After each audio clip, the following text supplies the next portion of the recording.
What's up, and welcome to the Uncle Cyborg Show, where we talk about the biggest topics and our favorite things about video games, what can we get rated E for everyone. I'm Super Nolan Man, and joining me today is Matthew Hot Dog Eater, aka Matthew Daniels. Oh, I had the world's first corn dog.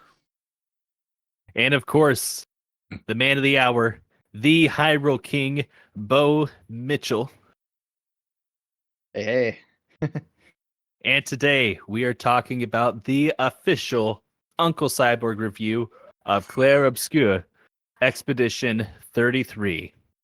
Now, if you're unfamiliar, Clair Obscur Expedition 33 is a role-playing video game developed by French studio Sandfall Interactive and published by Kepler Interactive, and it has shattered expectations in every conceivable metric, especially that of sales and critical reception. Sandfall Interactive is a team of about 30 developers, most of which this is their first time making a video game. And you will hear being tossed around a lot this week some misinformation saying that this is a group of 30 people who left Ubisoft, and this is not true.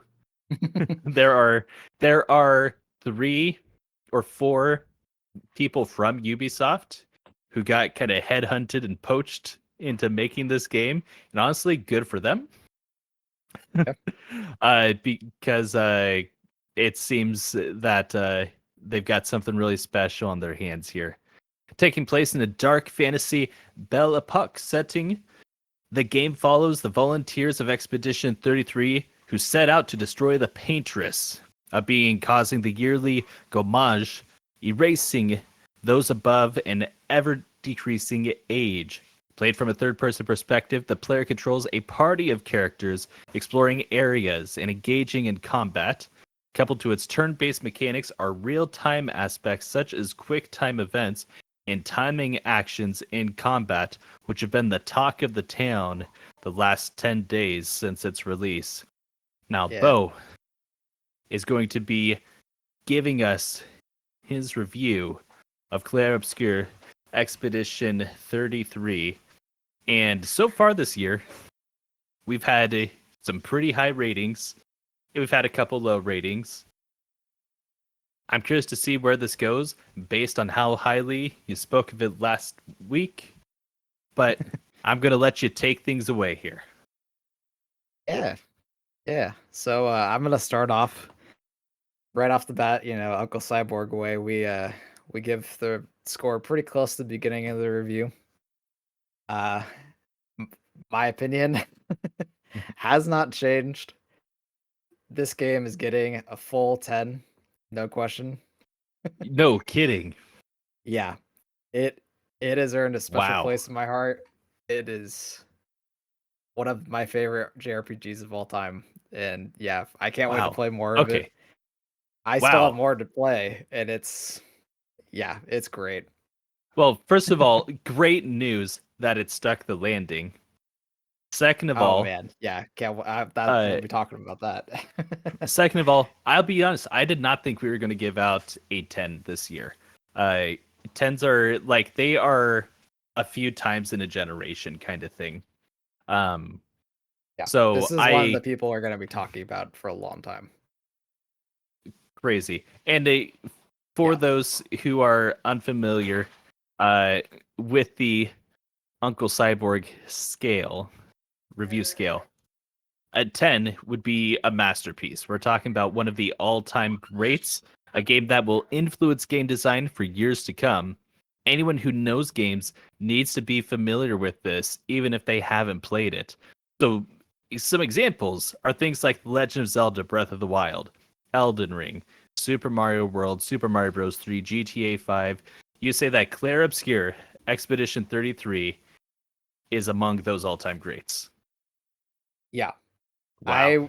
I would go so far as to say if you've never played a JRPG before, this is a great one to start with because it's not too in the weeds of the traditional JRPG to where it'll be hard to get into. It's got some of that action combat. yeah, this is the perfect jumping in point, and it's probably one of the best in the genre.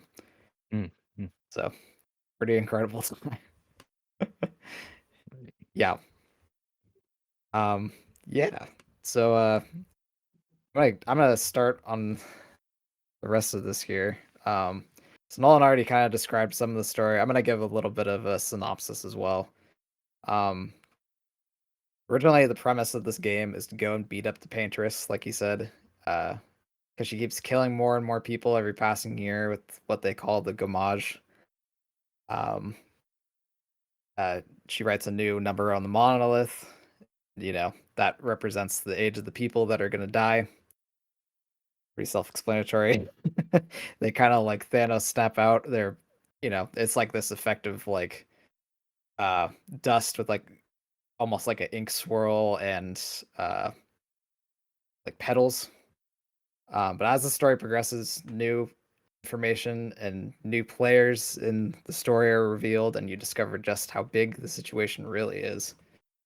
Um, the- Man, there is some incredible work here with the characters. It really emphasizes your relationship with them, your journey through this beautifully, beautifully realized world. Um, and yeah, of course, there's some JRPG relationship stim stuff here, Yes. so you can really understand these characters' motivations, and even ties into the game's main story, which is pretty neat. As long Um, as we're not trying to romance a 16-year-old, I'm good. no. They're It never friends. goes that direction. Good. I found out No. that one of the characters everybody was simping for on Twitter before this game came out turned out to be 16. Yeah, I don't know how people like she looks 16. You could even tell like in her Mhm. body shape and yeah. Yeah, She it's weird, looks man. like that girl from Crudes. Oh, yeah, vaguely a little bit. Um yeah. Um yeah. I will say with the JRPG relationships and stuff, it's not like Persona where there's like a huge emphasis on it. Mhm. But I think the writing is good enough that it really helps you to understand the characters. You're not Mhm. spending like all of your time with them like in Persona, but you're Sure. spending time with them like in campfire type scenes to like really get to know them. So yeah, it's really cool. Um yeah, as you go through the story, you'll start to learn that the story, what it's really about, is loss and how to cope with it. So it gets really heavy. Uh, it's about the things we latch onto, uh, the ways we try to cope with hard situations and fill the void with other stuff.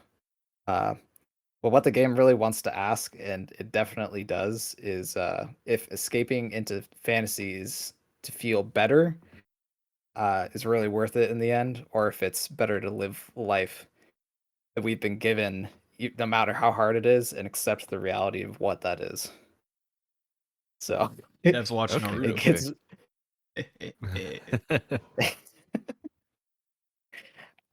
yeah, and all of this it's asked with subverting expectations in a way that truly captivates and shows just how good, like how the true writing credibility and capability of this team. And Nolan just got done like telling you it's a team of 30, which is like this team is outdoing so many other teams that have been given so many more uh so much more to work with, like so many more resources, so many more things, and I think that shows that like there's a reason that this team drew the talent they did. uh and yeah, I can say for myself they deserve all the credit they're receiving and way more even. I can't wait to see what their next game is. a, It's incredible what they've done here. a team of 30 making something this vast and stylistically incredible, just impressive all the way around, is absolutely nuts. If someone watching is the type who only plays a couple games a year, it has probably been a very, very long time since you played a game where less than 200 people were involved. Yeah, for sure. Yeah, most to put it into perspective, I would say most teams at minimum are like 80 to 90 people. And when you get up there, like even FromSoft, they have over 100 people. I don't remember how much. Do you know how much FromSoft has now? It's a lot. Oh, they've ballooned because they Yeah, incorporate multiple teams. Each team is is is in that ballpark of 1 to 200, depending on which title they're working on. crazy. But Yeah. all in all, from soft employees, almost. I can be fact checked on this in the comments if anyone has the correct number. Roughly 500 employed at FromSoft. Mhm. Yeah, for sure. Um, so I said this last time. I have to say it again just because, man, the music got even better as I went forward. This music is just out of this world good, and like it has a style all its own too. So you'll hear a lot of like French opera motifs like throughout it. Uh, like the one you'll hear the most is like the Clair Obscur. So you'll hear the um, you know, French operatic with piano all the time. Uh, but then you hear some like really crazy stuff, like all of a sudden like electric guitar will go in like right in the final area has this electric guitar, and it is a sick riff. It's so good. And you got like this like deep, almost like metal voice going on. It's really, really cool. Most of this stuff I've been humming to myself like as I've been going, and I'm gonna remember this one for a long time. I brought up, you know, when we do a top 10 list of music, it's going on there, or I'm gonna like hard push it because man, this stuff's great, Mm-hmm. amazing, incredible music. Sure. Yeah. Combat, I've already talked a lot about it last time. But the dodge and parry system really pushes you to learn it and get good at it, which is, not a lot of games will, they'll have a system and be like, oh, you could use this, but like this one, like I've heard some people complaining about it being too hard. I don't feel like it's that extreme because you can turn down the difficulty. Like there's an option, and you can also, if you can really boost your healing and like heal through some of the attacks. Um, but yeah, it is really cool how much they integrated this system, and there's so many different options too. I was saying that last time. There's like 4 or 5 different options for dodging and parrying, and they intermix them, which is really cool. And if you get really good at parrying, you can just do crazy damage. Crazy Yeah. damage, which is a lot of It, fun. if you don't mind Um, me asking, I go for it. about difficulty and difficulty settings, did you mess around with any of the difficulty settings? So I played on normal Mhm. throughout all of the game, and then as soon as I beat it, um, and started doing like the post game stuff, I decided Mhm. just to turn it down to story, just because Sure, um because you're just trying to pick things up now. I was kind of getting my butt kicked. Sure. uh, My question for you is when yeah, you drop down the difficulty, is it changing the window of these parries and dodges and QTEs? Because that's what I saw. that's the common complaint that I'm seeing. hmm that is one thing. Yeah, they definitely expect you, like if you're going to use that system, you have to learn it. Um, but dodging is super. I would say if you're not very good at doing the timing, the dodging is very forgiving. It's not Mm, as, you're not getting the um counter attack damage if you don't use the parry, but mm, I'd say the dodging is like you could get through all of the game with dodging if you mm. really It's wanted to. perfectly viable if that's the way you want to do things.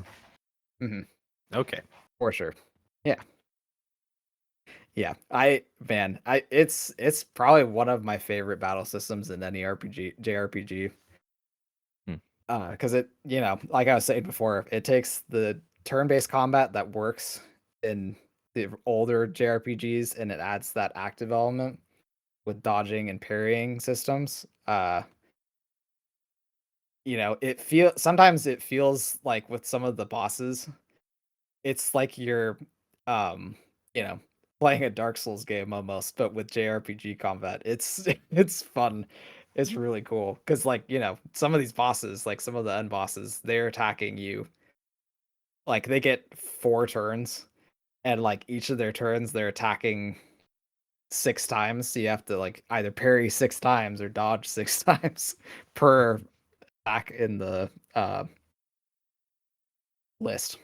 You know, yeah, because they have like the Final Fantasy X turn order thing going on, which I think is great that they brought over because I wish more JRPGs use that. Mm-hmm. But yeah, uh, bosses have so many fun mechanics. They get so crazy. I want to spoil it so bad, but I won't because like the end game stuff is just there's some really cool stuff that they use the game's mechanics and like some of the status effects and like things that the bosses can do. Like I'll say one thing just as like a teaser. So there's one boss who Mhm. like literally every turn he will put on like 8 shields. Mhm. So you have to like figure out, okay, how am I gonna get past this shields? It's really neat. Stuff like that. Or like, like I was saying last time with the hitting the lamps in the right order to stun the boss. So really neat. Um yeah, the end game stuff, it just gets truly wild with the animations and it's just a spectacle. It's incredible. Um yeah. My main crew was this may be spoiler, so if you don't want to hear the characters' names, I don't feel like saying the names of the spoiler story. My main crew was Verso, CL, and Monaco. And CL was kind of like my healer buff flyer, and she does good damage. And then I use Verso. He has this ability called Leadership, where he gives AP points, which is action points, Mm. to like the rest of the party. So then, like, yeah, he's kind of like supporting the party to do a bunch of like crazy moves, which is fun. And then Monaco, or Monaco, that's a spelling error. Monoko, he's like the blue mage, and I kept him in my party just because there's like a trophy for getting all of the blue mage spells type thing. Mm. Okay. But he's like really good too, and he hits pretty hard. And then like now that I'm at the end game, I'm sure if you've seen anything on this game, you have seen that Mael is broken. So I switched her in because I just wanted to see it, and then I never took it off because she's really good. Um, yeah. She has this like crazy strong hit that's literally called Gomage, and Huh. another one called Stendhal. And yeah, she she's nuts. She has one shot a lot of things. Let's just put it that way. She's crazy. Lots of fun. Yeah. Um, Bef- yeah. Before That's not you, that's not a spoiler, by the way. I figured. It's yeah, it's fun. Before you leave combat to talk other things, Yes. this game has a lot in terms of skills that you can use. Mhm. Um, and uh, well, first, were there any types of skills that you felt like were game changers to you when they came up, or do you feel like you were able to really, I almost cheese the game a little bit based on any build you came up with? So I feel like for myself, I didn't really start cheesing the game until I beat it. Mhm. Because I had seen, I like to go on PSN profiles forums and like see what people are talking about, Mhm. just like when I have spare time. Um, or like waiting for something. So I saw a lot of people talking about how broken my L was.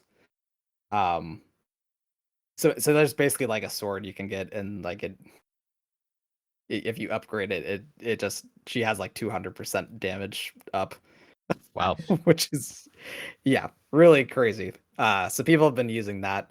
Um, there's certain stuff where like if you really wanted to like, I mean, there's a lot of theory crafting people have done, and like, uh, you know, you can like get these crazy builds where you like if you go really into the Pictos in particular, which are like these abilities you set on your character, and if you use them long enough, you'll learn the ability, and then you can set it with like points.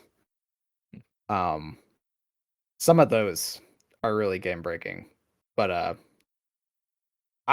what I used for the most part was like I really liked the parry stuff. So I put on like this ability that does like if your counterattack damage does more, and then I had one that was you gain heals for every parry, which was pretty good.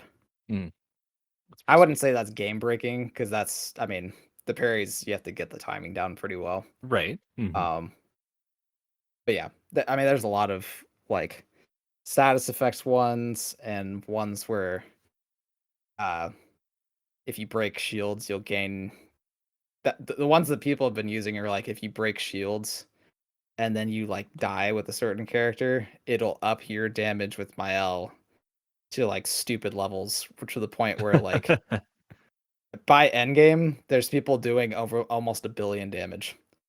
Nice. Wow. I Yeah.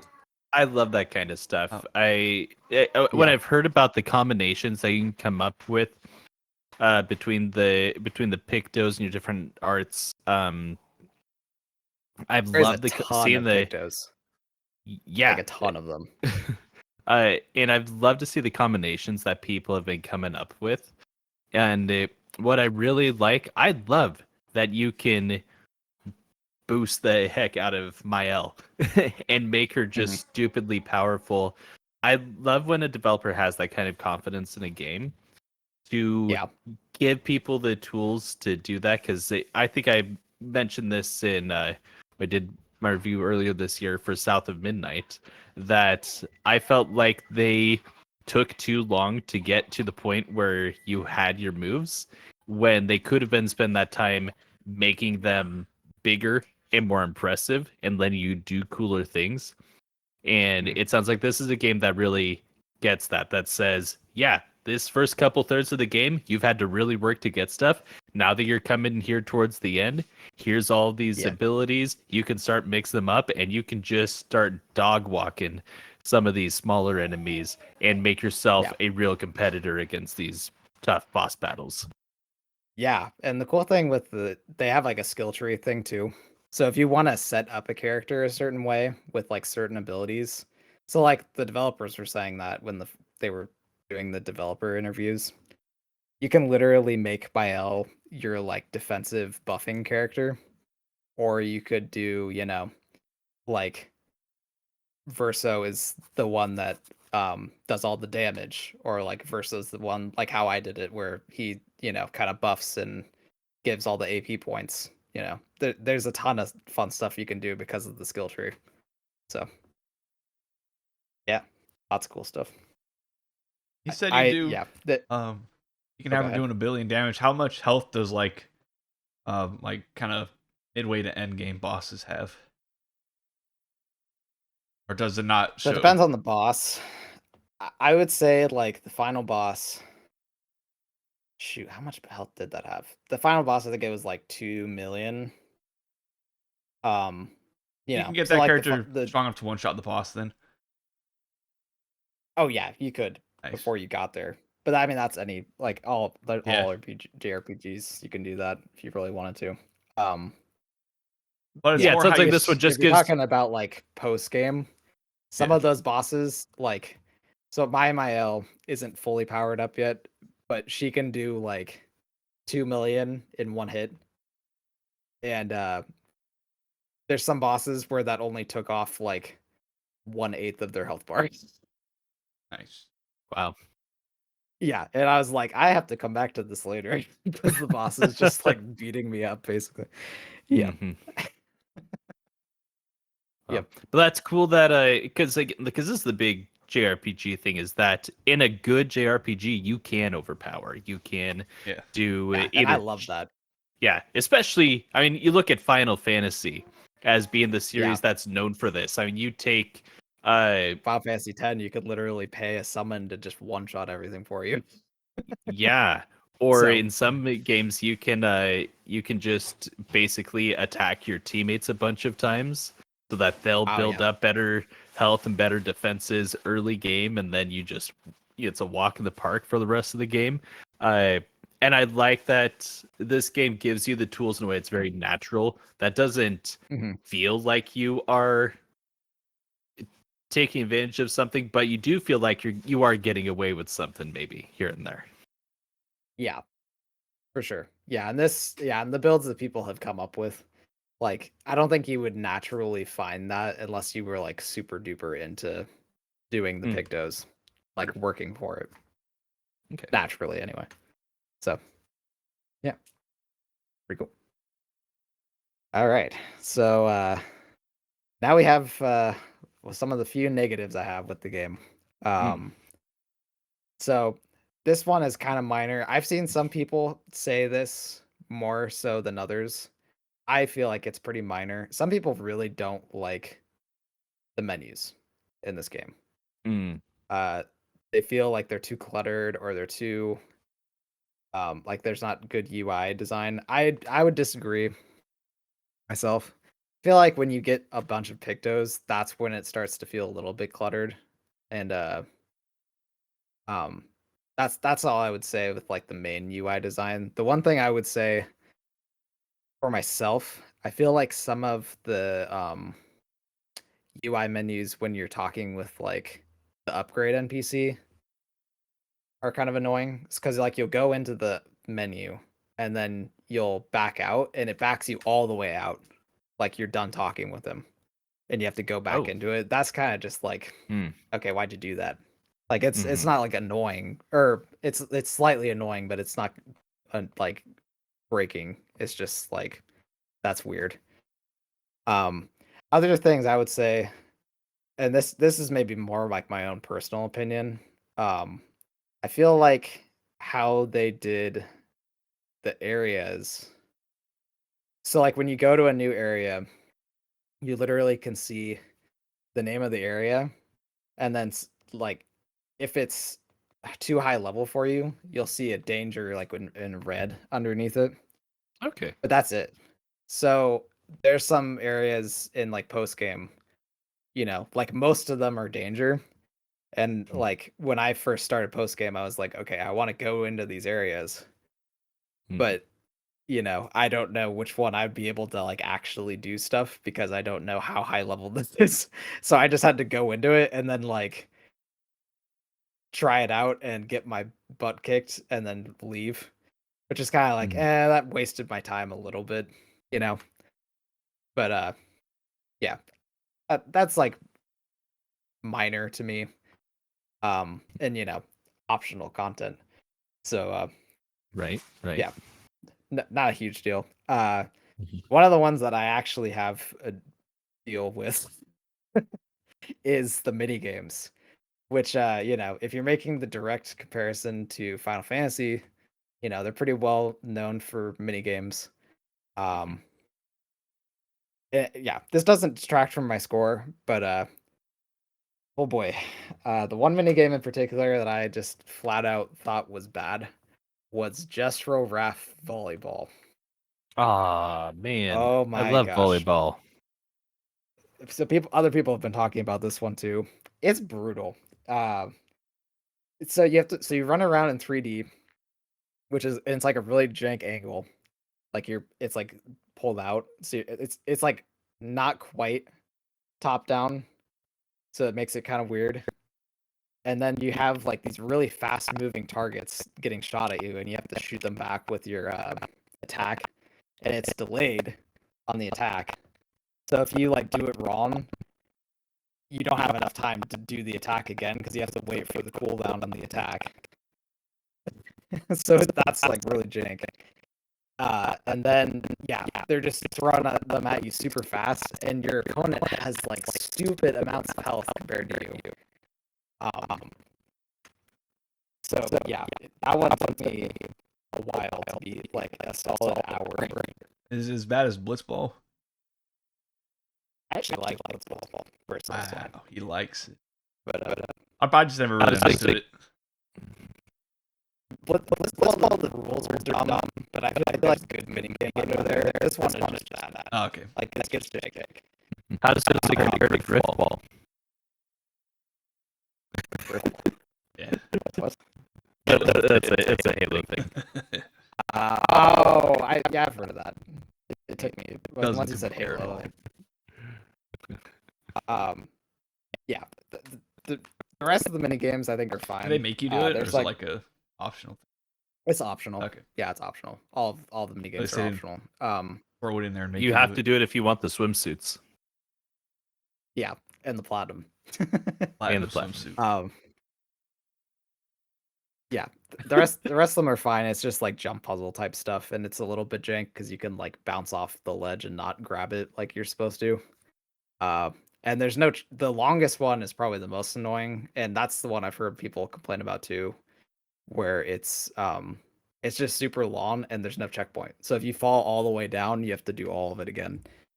So, but you feel like I found that one fun because it's it's just jumping around. It's not really hard.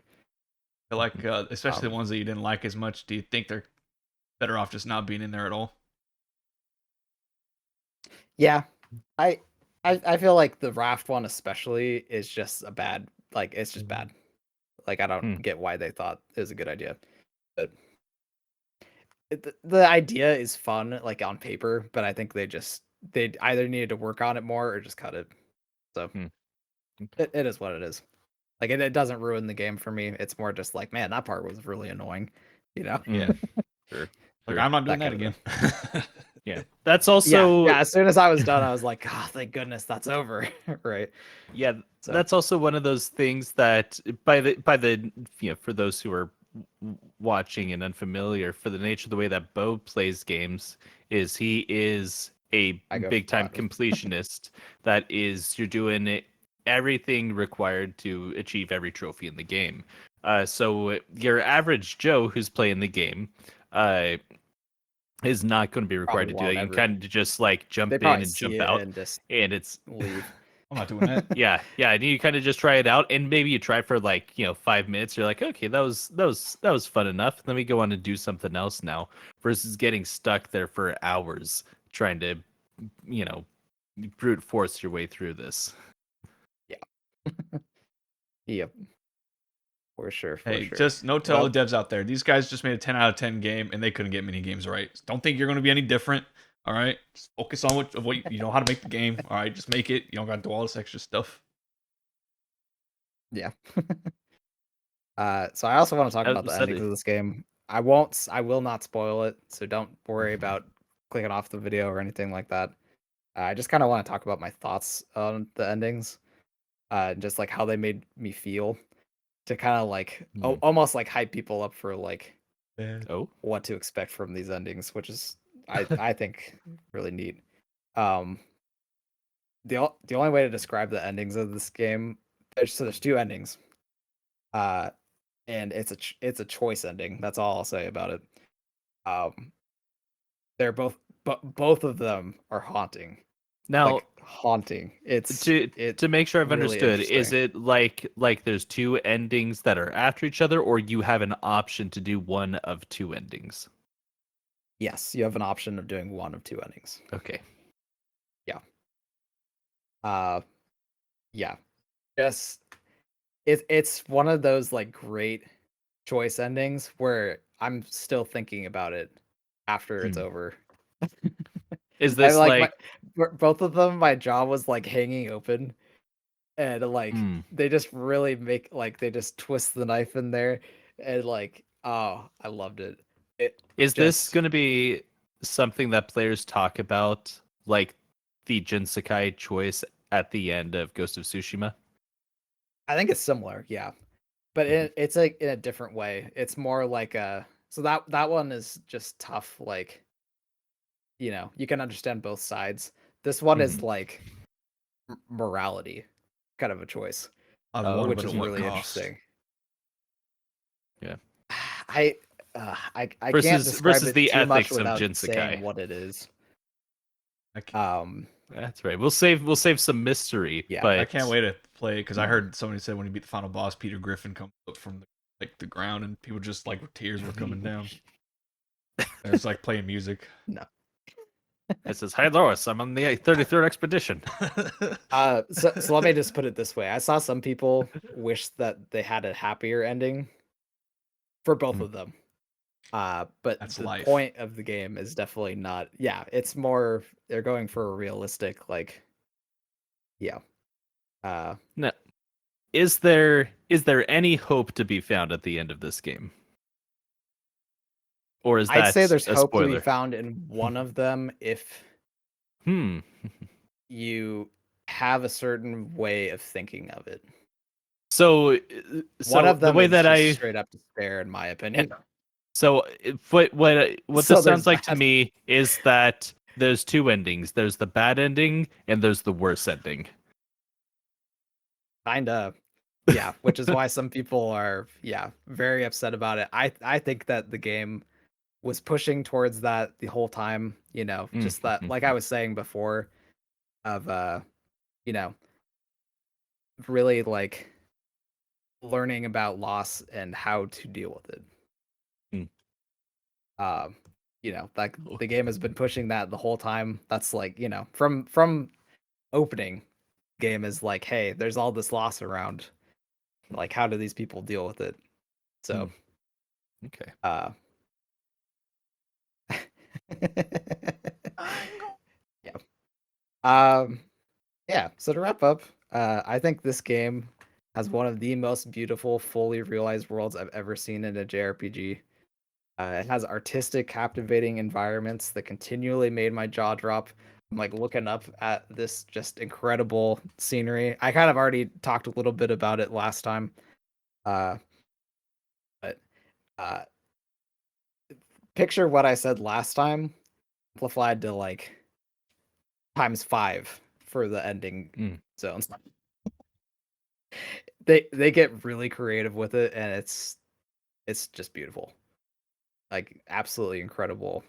Like, they showed the concept art at the end, like in the like the end credits, and I was like, man, this concept art is beautiful. I see why this game is so beautiful. Mhm. Like, yeah, it's uh, yeah, the the whole the whole game has just been super refreshing, uh really captivating and awe-inspiring. um the whole time I was just like, I can't believe 30 people made this game. Like, Mm. they made like one of my favorite games ever, and Yeah. I'm gonna remember it for a really long time, and I'm gonna Mm. tell everybody that it's just amazing. you know Hmm. so yeah, I can't wait for you guys to play it. it's Yeah. it's so good. It's so good. Yeah. Next time someone gets I'm. COVID. What's that? Next someone gets I don't COVID. wish that on someone. Oh, next time I get COVID, I'll play it. No, I'm trying to I'll get COVID. wrap up blueprints currently, and who Mhm. knows how long that'll take me, because that game has made me feel really dumb and really smart all within seconds. But um, so we had you at the beginning give your rating for this game, and because that's here at Uncle Cyborg, our reviews don't justify our scores. The scores help frame the review. So when you are hearing the review, you know where this is coming from. So as you've heard Mhm. this, you know that Bo believes this game to be a masterpiece. And so when you Oh hear him yeah. talk about these different pieces, you have that frame already set for you there. Rather than, you know, I think this game is a masterpiece and here's why. Mhm. Here's how I justify that. So first of all, excellent review here. I think me and Matthew both have a couple questions. My first question actually has to do Yep. with I'm here. level design and in maps. Um, Actually, both my questions have to do with level design and maps. But first, I want to talk about level design in the overworld map. So, when is this a game where I'm just going through corridors for most of the time and I just have kind of branching paths of where I end up going?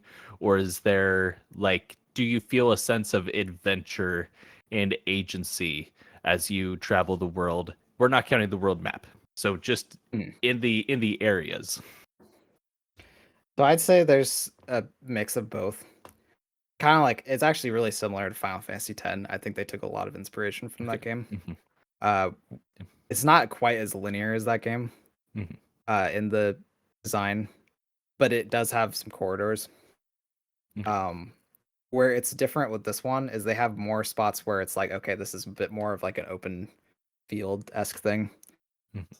And then there's some like branching paths.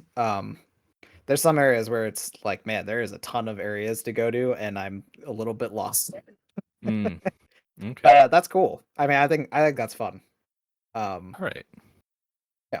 Okay, and then about this overworld that they've been touting. Now they have compared Oh, the this overworld is game. The cool. developers have talked a lot about the Final Fantasy series. In particular, they say that 8 is the primary inspiration of this game, but the overworld they said is that the entire time that they were creating it, they had Final Fantasy 7 in mind.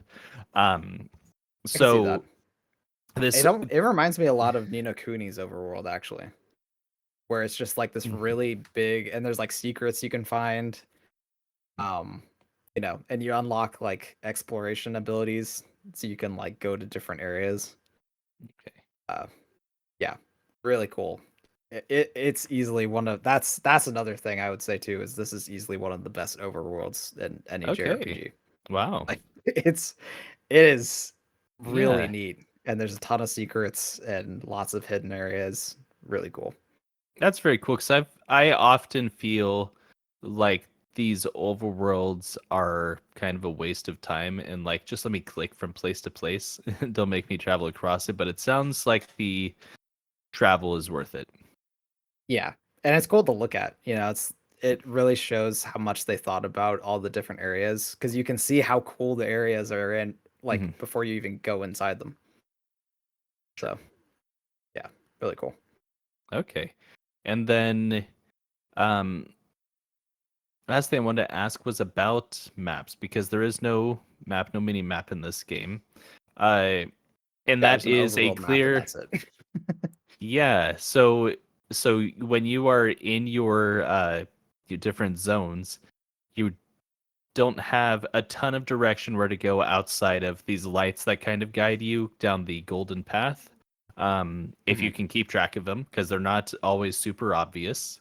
Um, Now that was a clear decision that they made to make that to go with no mini map there. Do you think that was the right decision of them? Do you think that they should have I gone think about a so. different way? I think it's pretty obvious when it's a side path.